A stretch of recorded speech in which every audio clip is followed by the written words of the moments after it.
Jawar Mohammedi Forest waliin hidhame araman murtiitiin dhufan. Man murtii kanatti abbaan seeraa dubbiteen ilaaluu jiru karaa qajeelaan nu ilaaluutti hin jiru jedhanii tame akka abbaan seeraa haaraa jijjiiraniif gaafatan. Faayidamtoota nu erge.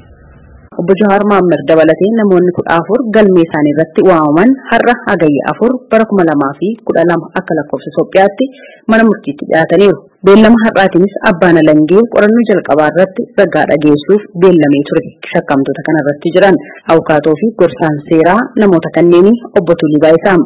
Beellamni kan beellamamee fi ragaa abbaa alangaa nama 15 qorannaa duraa irratti dhaga'uudhaaf ture. Nama 15 keessaa namni 10 dhaddacha ifaatti akka dhageessan namni 5 ammoo eenyummaa isaanii otoo hin himamiin goroo duubatti yookaan haala shakkamtoonni fi abukaatonni hin beekneen duuba ta'anii akka isaan dhageessaniif beellamamee ture. Goruma kanaan shakkamtoonni obbo Jawar Mohammed faa namoonni 14 fi abukaatonni isaanii namoonni 11 dhaddachatti argamanii turanii. Haa ta'u malee otoo gara jecha ragaa fuudhutti seeniin shakkamtoonni kun iyyannaa qabna jedhanii iyyannaa har'a barreeffame kan fuula 7 qabu mana murtiitti dhiyeeffatanii jiru. Iyyannaan kunis kan jedhu abbaan seeraa dhaddacha kana gaggeessaa jiran dhimma kanarratti bilisa ta'anii ilaalaan jiranii gartummaa qabatanii galmee keenya ilaalaa jiru waan ta'eef galmee keenya irraa ka'anii abbaan seeraa biraatiin akka bakka nu buufaman jedhanii gaafatanii jiru.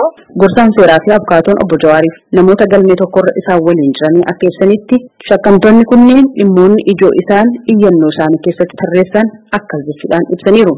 Innis maalinni abbaan seeraa kun gaafa duraa obbo Jawar Mohammed dhaddachatti gaafa dhiyaatan abbaan seeraa kun bifa baga sin argattee baga naa dhufte haala jedhuun kolfa qoosaa fakkaatu natti kolfaniiru kan jedhudha.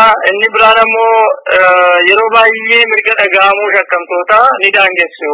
Sirriitti shakkamtoota kana yaada keenya hin fuudhanii yaada abukaatota keenyaas hin fichisiisanii hin dhaggeeffatanii gareedhuma tokko qofa dhaga'anii ajaja kennu kan jedhudha. Inni biraan ammoo yaadaa fi falmii shakkamtoonni dhiyeessan fi kan qorattoonni dhiyeessan yeroo ilaalaa turanitti dhaddacha addaan kutanii namoota nuti hin beekne wajjin mari'atanii fi deebi'anii ajaja kennu.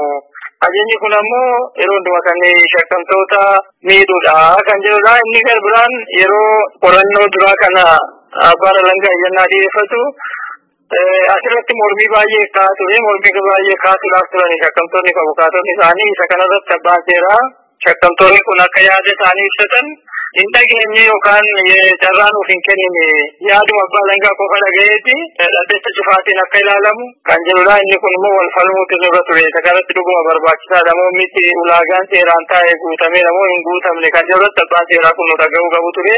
Nun dhageenye kanaafiyyuu galmee keenya ilaaluun qabanii kan jedhudha yaada isaan dhiyeessanii gabaabumatti. Gama abbaa alangeetiin adeemsa tures ibsuudhaan obbo Tuliin abbaan seeraas dhaddacha haqaa irratti murtee isaan dabarsan akkas jechuudhaan dubbatanii jiru.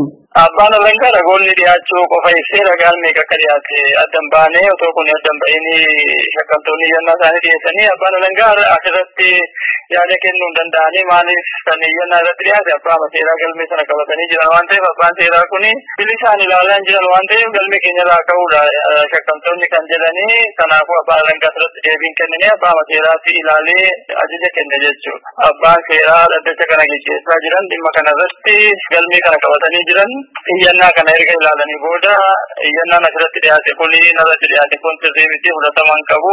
Kanaafiyyuu galmee kana ofumaffootiin ilaalaa jedhanii ajaja erga kennanii booda ajaja isaanii kanammoo abbaan seeraa ilaalee abbaan seeraa biraa jechuudha. Galmee kanarraa abbaan seeraa kun ka'uu qabamoo ka'uu hin qaban kan jedhu abbaan seeraa murtii hanga kennanitti yeroodhaaf galmee cufanii shakkamtoonni bakkuma amma jiran akka turan ajaja kennanii galmeen oolmaan irraa kanaan xumurame jechuudha. Dhaddacha har'aatiin abbaan alangee shakkamtoota irratti qorannoo duraa irratti ragaa dhageessuudhaaf ture hin milkoofne jechuudhaanis obbo Tulii Baayisaa abukaatoo fi gorsaan seeraa obbo Jawaariif namoota galmee tokkorra isaan waliin jiranii raadiyoo sagalee